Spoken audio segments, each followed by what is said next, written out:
I have found 73 scars on my body. 13 of them are on my arms, while the rest are loosely scattered across my body. I'm literally at my wits' end. They came first in a soft, faint evocation, almost like a lover whispering words of lust and sensuality to their partner. "Let me out," the voice ushered into my ear. I recoiled and grabbed my ear out of instinct, almost as if the words had been branded directly on my brain with a hot rod. I looked around my one-bedroom apartment. The white, emotionless walls around me felt entrapping. A perfect man-made ivory cage. I stood from my small wooden chair and walked out of the apartment. I was greeted by the cool October breeze caressing my cheeks. A crimson field had set upon the sky, defied only by the sun peeking meekly over the horizon. Looking at the scene, I could feel the muscles in the back of my neck untangle. I convinced myself that it must have been a figment of my imagination, nothing more than an elaborate charade created by my wild and creative mind. A part of me, however, could not let it go. That night, as I laid in my bed, I heard them again. This time, a loud, bolder voice assaulted my senses. "Free me," the voice whispered. I sprang from my bed, wildly scanning the room. Darkness cloaked the entire room in twilight. An oppressive silence settled in the room, interrupted only by my heavy breathing. Being raised in a Catholic household, my mind rapidly crafted goblins, devils, and all sorts of abominations that hid in the shrouded corners of my room. I fumbled around the night desk until I found the flashlight. The solitary yellow beam revealed that I was alone in my room. For the longest time I stood there, almost like a stone statue, grasping my flashlight, ready for a monster to charge at me. "Let me have her," another voice echoed in the dim room. I screamed and reached for my kabar knife. I brandished the knife towards the door, determined to fight whatever was haunting my room. A small drop of blood glided across my hand.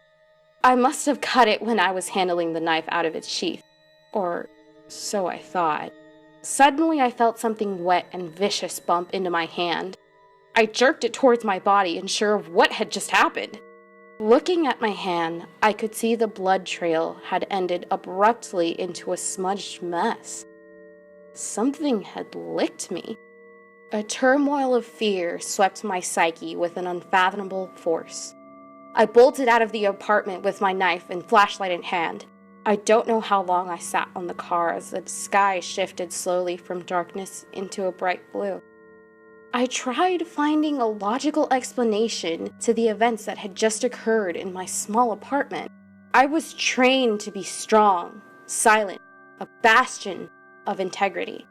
Yet, I shivered like a small child abandoned in the middle of a blizzard. For the next couple of nights, my apartment was calm and peaceful. Whatever had terrorized me that night had moved on to a different victim. For the briefest moments, I almost persuaded myself everything had just been a vivid nightmare. Then I started noticing the scars. The lacerations were small, perhaps an inch or two in size. They didn't hurt, but sometimes I'd catch a more recent one oozing a subtle velvet drop. I'm a careless girl and usually brushed it off as my day-to-day bruising. After all, a soldier shouldn't mind bleeding for the sake of her country. The voices randomly reappeared.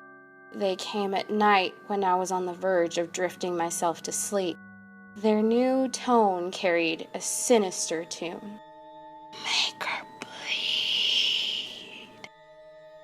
bleed," a voice cried out. A soft cackle echoed the dark bedroom. I froze, afraid of opening my eyes and unveil what lurked about in my room. Fear wrapped my body in an adamant grip. A sharp pain struck me right under my chest as if something was about to burst out. I jumped out of bed and out of the room again, just like that October night. As I ran, I noticed my white undershirt was wet and my chest burned like it had been set on a fire pit. As I wrote this down, I tried calling my parents, my friends, and my superiors, but no one believes me. They think I'm too tired, stressed out, or under some acid trip.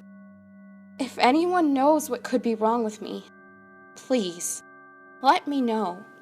I'm senselessly driving around now, and I'm on the verge of vomiting. Please, help me.